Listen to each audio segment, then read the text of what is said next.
gave you something from the sky. Now what's so beautiful about something in the sky? Remember I said you imagine one number, add this number and so on. Right? Say it loudly. Can you turn around and tell the people? Like, you can't mess with it, like us humans. Loudly please. Did everyone hear what he said? Us humans. Say it slowly, say it loudly to everyone. Us humans can't mess with the sky. We can't change how it looks. We can mess on the ground, we can destroy stuff, we can burn stuff on the ground, but we can't. Brilliant. Okay? I want everyone to look at him and give him a big hand.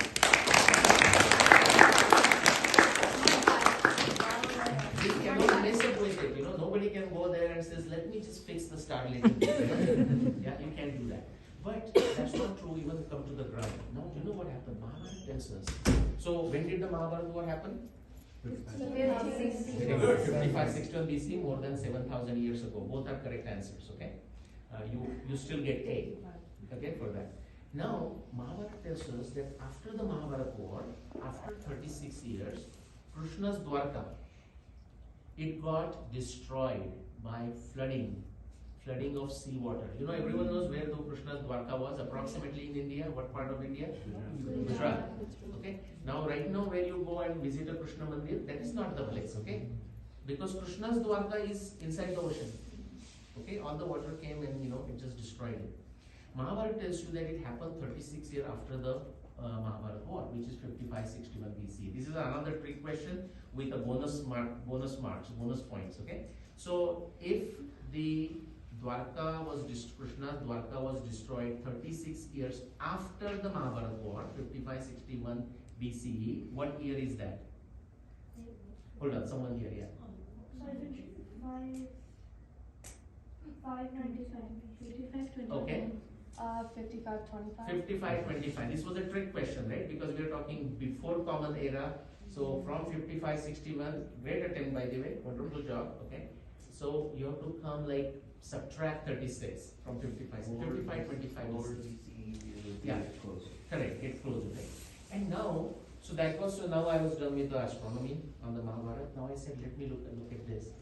And I wasn't sure what I was going to find. Do you know why? And I'm going to talk briefly about the archaeology evidence.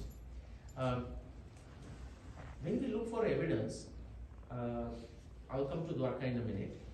But how many of you have visited museums?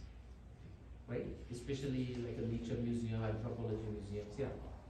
Big famous museums. Lots of stuff, right? Archaeological stuff is there, statues and some pots and pans and people whatever found around the world, different places they dug around. And we say there's a lot of archaeology evidence. Do you know what the reality is? Yes, it is a lot of archaeology evidence. The reality is the evidence that you see in the museums and even sometime in people's house is actually a very small percent, 0.0000000000001% of everything that happened in humanity. A lot of guesswork happens. A lot of guesswork happens there, okay? And so initially my talk was going to be there, Do you know who this guy is here? No, this is from Mexico, Chacmol it's called, okay? From Yucatan and Cancun, everyone would know Cancun, right? So that area, okay? Do you know what this is? That looks That's like the Easter Easter Island. Very good, okay? Moai, okay? That's a Moai, right? Now many people in archaeology have an idea. Now if you see on the back of it, can you read it? Who wants to read? Somebody. I have a lot of No, you can come close. You can come close. You can take it in your hand. No, that's not how you're going to be able to read it. All right. Just read something. Whatever you do. Yeah. Rapa Nui. Very good. Yeah. So the Arya, right? That's my daughter's name, by the way. That's your name too? My name is Ariana. Oh, I found my lost daughter. Okay, so the reason, thank you. The reason I was showing this is many of us, and I don't mean the children, I mean the grown-ups too.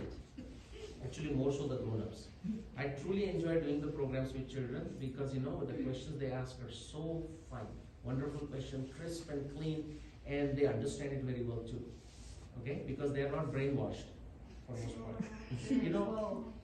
Most of us have an idea when we look at archaeology evidence is that the evidence is not only we find some evidence like this, but very clearly written on the back of it as if, okay, as if like, okay, this is like, this is the bow of Arjuna, Gandhi here, there's a name of it, copyrighted or something like this, Agni or something. No, I'm not kidding.